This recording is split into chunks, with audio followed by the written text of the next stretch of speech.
And it's go, go, go. Come on, Lando. Go. Oh, he has gone. Oh, okay. Anyone wake me up when something happens?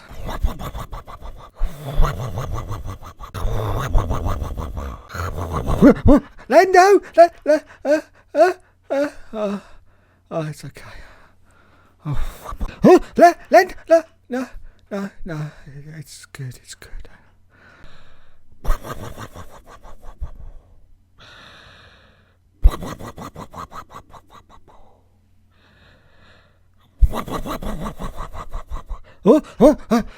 Oh, is it over? Wow, what an exciting race. Best race of the season. No, of the century. That was brilliant. Well done, Lando. Lando, world champion 2024. Yes, get on.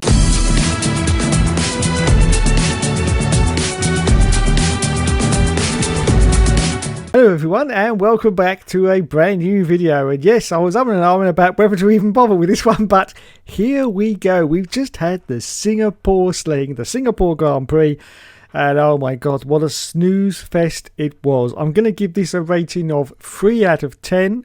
I wanted to go lower, but I do like to use the lower ratings of 1 and 2 for really terrible races.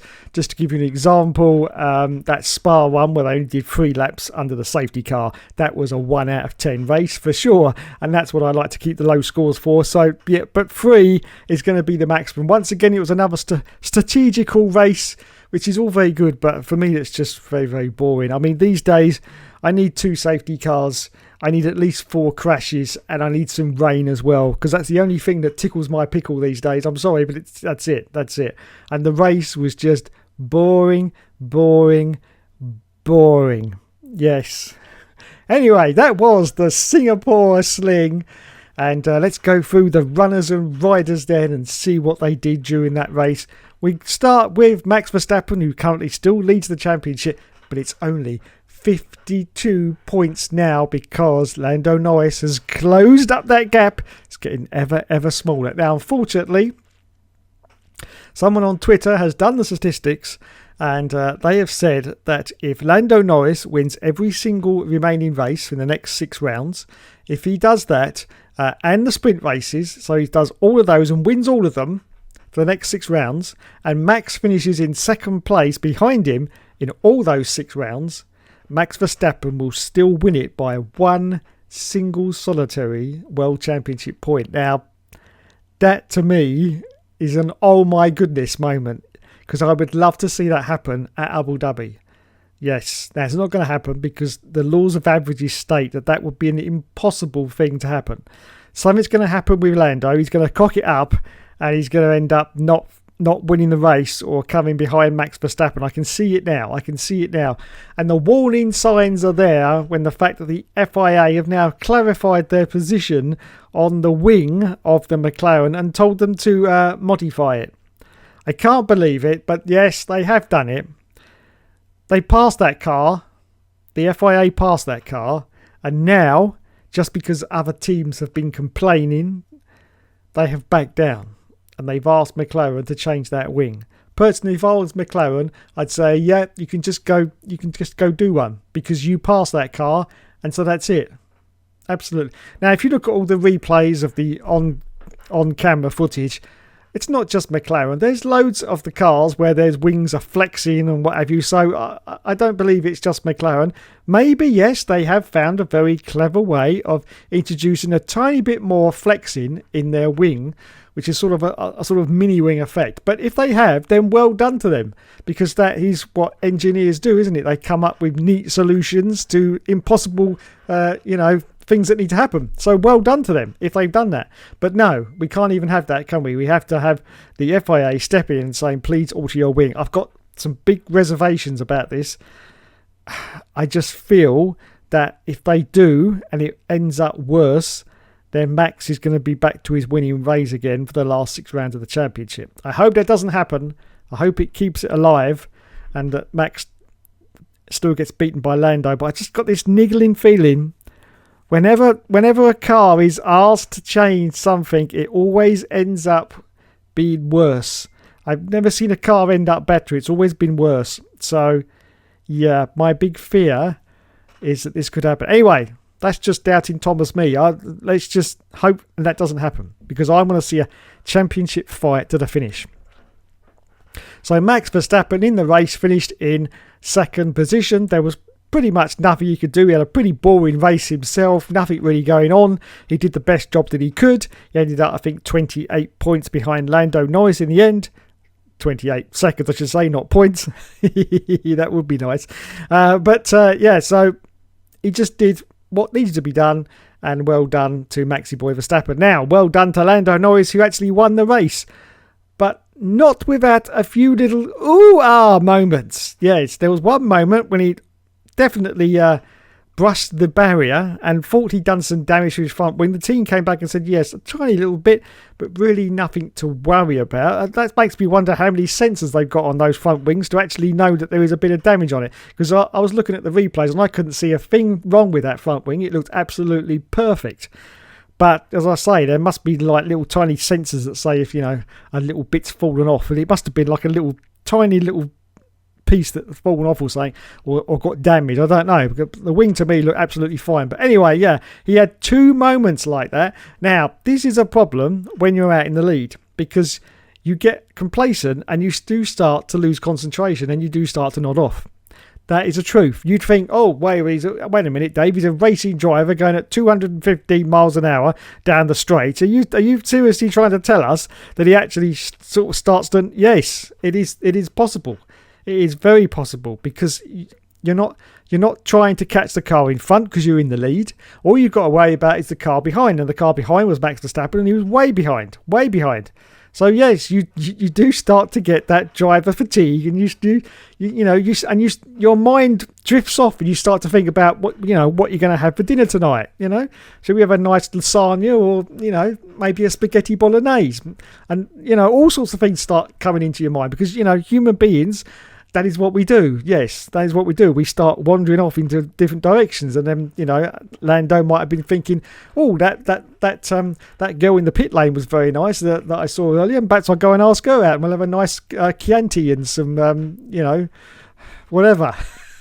So I'm just rambling, but your mind does wander. It definitely wanders, and I think that was a problem with Lando. Now, I know some people will say, no, it's just because it's a complete bottle job. Yes, it is a bottle job, but I think in that situation, mind was wandering because he was so far out in the lead, and it does happen.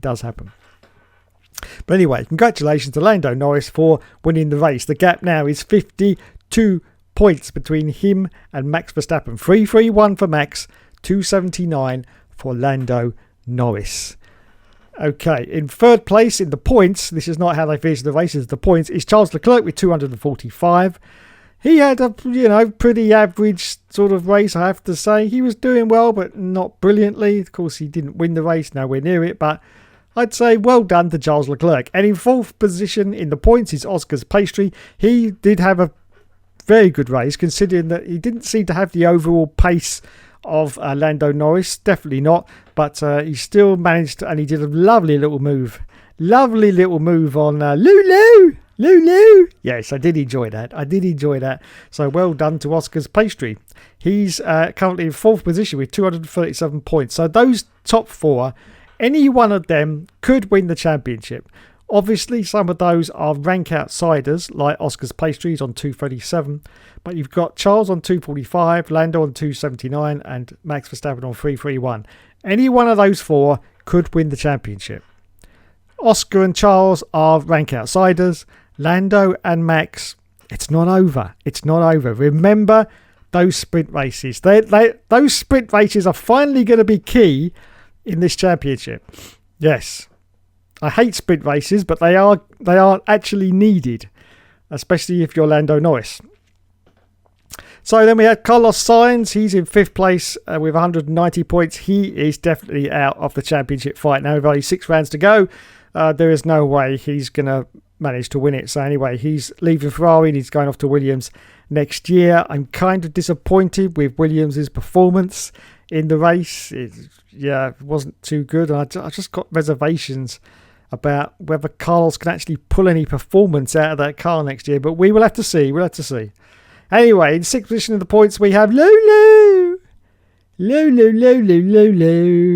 Lulu, Lulu, Lulu, Lulu. We love you, Lulu. Yes. Lulu, once again, was in the race for about 5 minutes before he started moaning. I love him. I love him to death. I really do. Yes. Why did you pit me so early? Why did you... Wait a minute, Lewis. Wait a minute. Wait. You were on soft tyres, red tyres, okay? There was no way you were going to go like 30 laps into Singapore on red tyres. They were going to pit you at some point. So, you know, saying, why did you pit me? It wasn't that early. It was fairly early, but it still wasn't that early. It was about average for the soft tyre. So there wasn't really a lot the team could do about that, was there? So, yeah. Be quiet, Lulu. Be quiet. Shh.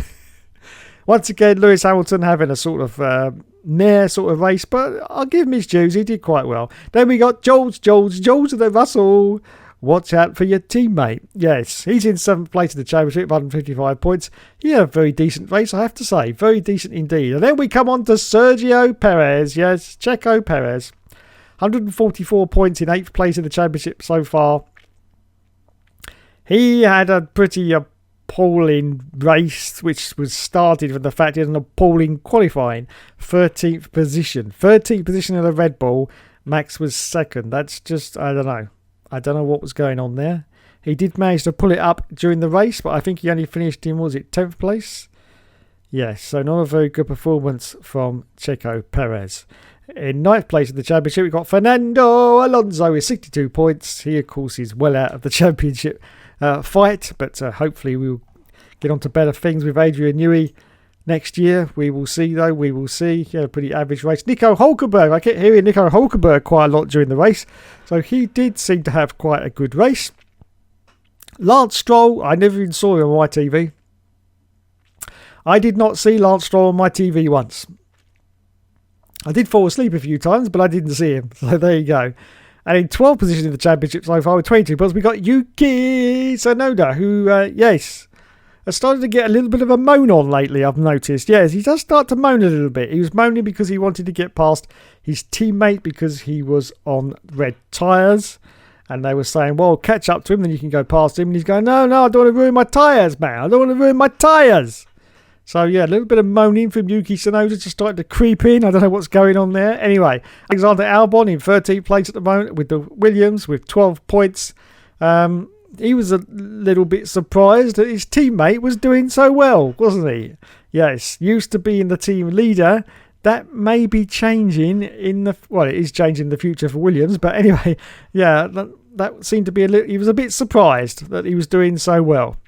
Daniel Ricciardo. Well, we've got to move on to Daniel Ricciardo. He's 14th of the championship so far with 12 points. And yes, that was hard to watch. And I have to say, looking at his body language, a lot of you who regularly watch me know that I'm a little bit of a fan of body language and in no way an expert, and I don't profess to be or try to be an expert. It's just a little hobby. I do like to see people's body language, and his body language to me told me that I think Daniel Ricciardo has already been told that he's gone and that he's not allowed to say that because there's going to be an official announcement later on. Don't forget, of course, we're going for another 3-week gap now. I think that's a bit stupid. We've had a 3-week gap for the summer and now we get another 3-week gap. That makes no sense. The summer break's supposed to be like the longest gap and now we got another one before the final push. What are you doing? What are you doing? They keep moaning about the season lasting so long, but wouldn't you want to sort of, you know, get it out of the way so you get more time at the end? That's just my opinion. Anyway, Daniel Ricciardo, a little bit of an emotional interview at the end there. Little couple of tears in the eyes we could see, and I have to say I was genuinely moved by what he said. I've had a lot of rhetoric from me about Daniel Ricciardo saying he's washed up and should go. I still firmly believe that. But, you know, underneath that all, he's still, you know, a thoroughly nice chap. And it was a bit sad to see, excuse me, him in that sort of situation. And as I say, I firmly believe that he's already been told that he's gone. I'm sure we'll get an announcement shortly, officially. Anyway, in 15th place in the championship, we got Pierre Gasly in the Alpine with 8 points. I didn't see a lot of him either. No. Oliver Behrman of course, not in the car. Kevin Magnussen, yes, his return to Formula One after his one race ban, and that meant that he had no points on his licence, which means he was basically a weapon, an absolute weapon out there, and could have gone round and hit everyone and taken them off the track because there's not enough races for him to accrue another 12 penalty points. Well, I say that, there probably is, but Kevin was just, I don't know, he's probably saying so, that's it, because of course Kevin Magnussen is out of Formula One at the end of the year, so if that was me, I'd just say balls to it. I don't care. I'm going to just take all of you off. Yes, that's what I would do. Well done to Kevin Magnussen. Esteban Ocon in 18th place with 5 points in the LP. I didn't see a lot of him on my highlights either. And of course, we come to Franco Colapinto, who had praise. Praise indeed. Yes, from a certain, I think it was Sergio Perez, wasn't it? Sergio Perez had praise saying, yes, good bloke, very hard to pass. Now, that is praise indeed, especially from someone who's been in Formula One for a very, very long time. So yes, Franco Colapinto looks like he could be someone to watch in the future. Yes, and we will be watching him in the future to see how he gets on. Next, we've got the losers. I don't even know why we bother to turn up every single Grand Prix. There's two of them, because there was another one, but he's now no longer in Formula One. That was Logan's Private. He's gone. The other two, of course, are Guan Yu Zhou and Valtteri Bottas, who once again did not even score a single point. They've been completely pointless all season. In fact, that team at the moment is also completely pointless. I have no idea why they even bother to turn up. Yes, because there is no point, because they're not going to get points. They're not going to get anything because they're just absolutely nowhere. And this causes serious problems for me with the takeover. With these kind of performances, Audi, I wouldn't even bother. I know you've bought the team. I'd sell it. I'd sell it to someone else, because this is just something. This now is going to take years to sort out. It really is. There's not going to be solutions to this in a quick fix next year. It's going to take years for this to sort out. And you're going to have your official name on that car from 2026, is it? 2026? Yeah, 2026. Your official name's going to be on that car. And you're going to inherit a car that's basically scored no points. It's not going to score any points this year unless someone gets very lucky. And it probably won't score any points next year, because it's not going to be much different, is it? And it's just ridiculous. Absolutely ridiculous. I've never seen a team disappear down its own bumhole as quick as Kick Sauber Ferrari. Just go back a few years to the heyday of Sauber. I mean, Sauber were doing very, very well. Very, very well indeed. They were up there. In fact, at one point, I do remember, I think it was 2008, they were almost one of the front-running teams, almost one of the big four. They were just outside of that. They're only fifth, but they were very close to being one of the big four. But what a downturn. What a downturn for Kicks. It's just, I don't know what's happening. I don't know whether they're just given up. I don't know. But I don't see the point. For the next 6 rounds, if I was Kick Sauber, I'd just not turn up. But obviously, there'll probably be penalties for that, and they'll get, horrible fines for not being in the championship because they're obligated to be there. But, it must be really bad. The situation there must be terrible. Terrible, because they just, every single race, they come absolutely nowhere. And you've got Valtteri Bottas, don't forget, an ex-Mercedes driver. He seems to do worse than Guan Yu Zhou does. And that's not saying something, is it? Anyway, there you go then. That was the incredibly boring Singapore Grand Prix. Let me know in the comments whether you thought it was as boring as I did, because oh my god, I had to keep rewinding it because I kept falling asleep. Yes, 20 minutes I woke up, I was like, oh god, fuck, rewind, and I'd watch it for another, and then I'd fall asleep again, and it was just ridiculous. And of course, Channel 4, who do the highlights in the UK for us, it doesn't matter whether the race is boring or whether it's absolutely great, they'll still just keep ladling it on with us. I mean, the highlights were like extra long as well. For the Singapore Grand Prix, sometimes they get them over in about 40 minutes. This was like an hour and 5 minutes of highlights of rubbish. Yes. Now, if you're out there, you say, wait a minute, that was a great race. Yes, it was a great race, strategy-wise, entertainment-wise, which, as I say, is what tickles my pickle these days. It just didn't do it for me. It really didn't. I'm sorry, but it just didn't. Anyway, there you go. That was my, I'd say quick, 19 minutes again. Oh dear. Yes, 19 minutes. That was my quick review of the Singapore Grand Prix. Now we got a big 3-week gap before we go into the final battle. Yes, full of absolutely shit circuits. Yes, we got Qatar in there. USA's in there. Oh God. Las Vegas is in there. Abu Dhabi's in there. And then that'll be the end of the championship. But with a 3-week break, we're going to be well into October. Are they going to do them once a week? I got to, because I think it ends at the end of November. So anyway. But yeah, with 24 rounds, I just don't understand. I would try to get as many in as possible and get it done out the way. Get it done out the way. Have more time off at the end. What's the problem? I don't get it. I don't get it. Very, very strange. Anyway, that's just me. I don't run Formula 1 and I never will do. Could you imagine it? Oh my God. That would be the worst thing ever on the planet if I was in charge of, because you know what I bring back straight away, don't you? That's right. Yes, the grid girls, they've got to come back. They've got to come. I'm sorry. They've just got to come back because the world's gone mad. The world's gone mad. Yes, it really has. And the grid girls have got, is it just me, or has F1 deteriorated in quality since they got rid of the, I think it is. And I think it is. Yes, it's deteriorated in quality ever since they got rid of the grid girls.